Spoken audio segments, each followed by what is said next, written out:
नमस्ते प्यारे विद्यार्थियों। हिंदी साहित्य में अपना प्रथम इकाई का टॉपिक चल रहा है भाषा, जिसका हम अध्ययन कर रहे हैं। हिंदी भाषा की 5 उपभाषाएं हैं: पश्चिमी हिंदी, पूर्वी हिंदी, राजस्थानी, पहाड़ी व बिहारी।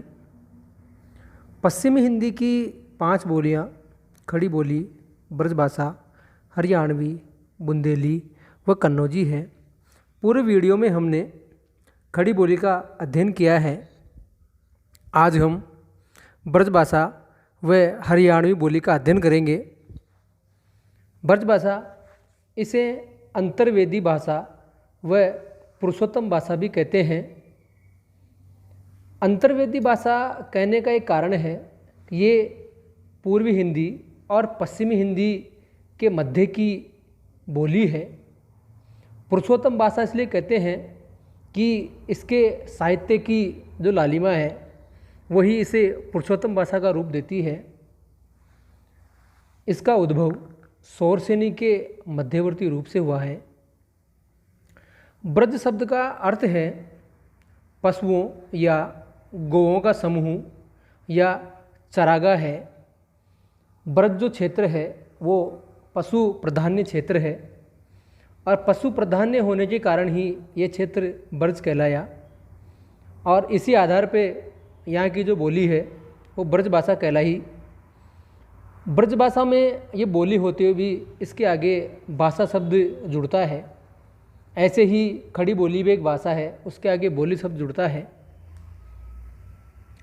इसका जो क्षेत्र है मथुरा, आगरा, अलीगढ़, धौलपुर, मैनपुरी, एटा, बदायूं, बरेली आदि है। ये ब्रजभाषा साहित्य और लोक साहित्य दोनों ही दृष्टियों से बहुत संपन्न है। हिंदी देश के बाहर भी इसमें साहित्य रचना होती रही है।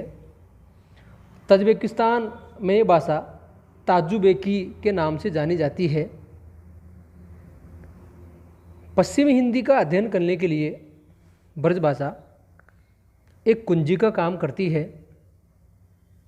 ब्रजभाषा कृष्ण काव्य की मुख्य भाषा रही है, रीतिकाल की मुख्य भाषा रही है।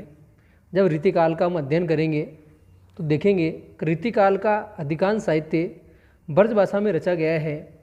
सूरदास, तुलसीदास, नंददास, रसखान, बिहारी, देव, रत्नाकर ये इसके प्रमुख कवि है।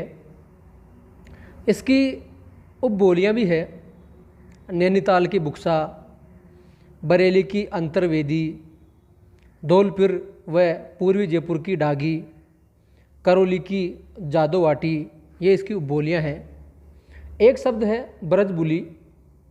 ब्रजबुली एक बांग्ला की शैली है, लेकिन भूल से अधिकांश विद्वान या अधिकांश जो प्राणी है, व्यक्ति है, इसको ब्रजभाषा का एक भेद मान लेते हैं, जबकि एक बांग्ला की एक शैली है। अगली बोली हरियाणवी। हरियाणवी जिसको बांगरू या जाटू के नाम से भी जानते हैं।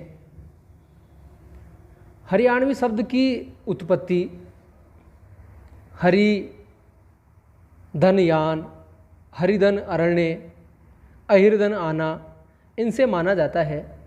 हरिधन यान यानी भगवान कृष्ण का यान इधर से द्वारका गया था, ऐसा मानते हैं। हरिधन अरण्य, अरण्य यानी होता है जंगल या वन, यानी हरा वन। अहिरधन आना, अहिर यानी होते हैं यादव, यानी ये यादव बाहुल्य क्षेत्र था। तो इन सब आधार पे इसको हरियाणवी शब्द का नाम दिया गया। इस हरियाणवी बोली की जो उत्पत्ति है उत्तरी शौरसेनी के पश्चिमी रूप से हुई है। हरियाणवी खड़ी बोली मारवाड़ी, अहिरवाटी और पंजाबी से गिरी हुई एक बोली है। इसका क्षेत्र करनाल, हिसार, जिंद, रोहतक, भिवानी, सोनीपत, पानीपत, दिल्ली का देहाती क्षेत्र, ये इसका क्षेत्र है। इसकी भी एक विशेषता है, प्रत्येक बोली या भाषा की विशेषता होती है। जैसे हरियाणवी विशेषता है, इसमें अड़ और अण का प्रयोग होता है, जैसे इसमें पानी का उच्चारण पानी के रूप में किया जाता है, ऐसे ही ब्रजभाषा में उत्तम पुरुष एकवचन में हऊ का प्रयोग होता है। जैसे राघो एक बार फिर आओ, यानी अंत में औ का इसमें प्रयोग होता है। तो प्यारे विद्यार्थियों, अगले वीडियो में हम बुंदेली व कन्नौजी का अध्ययन करेंगे। धन्यवाद।